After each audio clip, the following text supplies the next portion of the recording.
રાજકોટ મહાનગરપાલિકામાં કાર્યરત પદાધિકારીઓ અને કોર્પોરેટરોની ટર્મ 11 માર્ચના રોજ પૂર્ણ થઈ છે. ટર્મ પૂર્ણ થતાની સાથે જ મનપામાં વહીવટદાર શાસન અમલી બન્યું છે. રાજકોટના પૂર્વ કલેક્ટર અને આઈએએસ અધિકારી રેમ્યા મોહને મનપાના વહીવટદાર તરીકે વિધિવત રીતે ચાર્જ સંભાળી લીધો છે.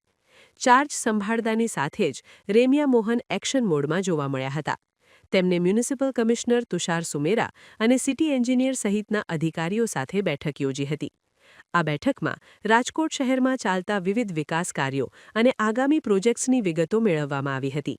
વહીવટદારે અધિકારીઓને સ્પષ્ટ સૂચના આપી છે કે આગામી સમયમાં શહેરીજનોની સુખાકારીમાં કોઈ કમી ન રહે અને જનહિતના કામો અવિરત ચાલુ રહે તે દિશામાં કામગીરી કરવામાં આવે.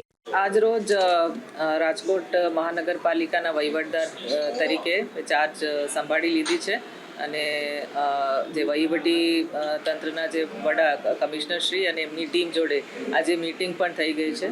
ખૂબ સારી રીતે અહીંયા કામગીરી જનતા માટે આ તબક્કે જ્યારે ચૂંટાયેલ બોડી નથી એ બધાના સહકારથી ખૂબ સારી રીતે આપણે કરી શકશું રાજકોટની જનતા માટે.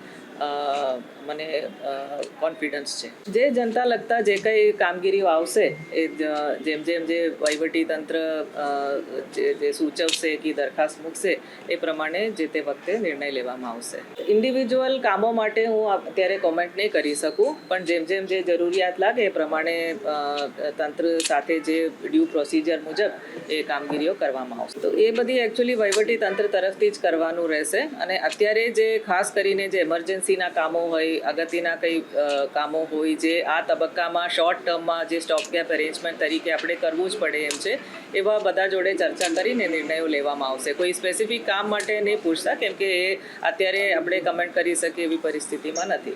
જે બેસિક પબ્લિક યુટિલિટીઝ જે છે, આપણે પાણીની સેવાઓ, રોડ રસ્તાઓ છે, સફાઈ છે, એ બધી જે ઇમ્પોર્ટન્ટ પબ્લિક સર્વિસીસ છે, જનતાને કંઈ જે અસુવિધા ના થાય એના માટે અમે પૂર્વ ધ્યાન રાખશું. ત્યારે પણ અને આજે પણ ખૂબ સારી રીતે, આજે તો હું શહેરી વિકાસ વિભાગમાં પણ છું અને રાજકોટ કોર્પોરેશનમાં જે કમિશનરની એમની ટીમ જે કામ કરે છે હું ડેઇલી જોઉં છું ત્યાંથી, અને ખૂબ સારી રીતે અને ખૂબ સિન્સિયરલી અહીંયા કામ થઈ રહ્યું છે અને મને ખૂબ કોન્ફિડન્સ છે આ રીતે જ આ તબક્કામાં પણ કામગીરી એ રીતે પબ્લિકને સાથે રાખીને બધા સાથે રાખીને ચાલશે.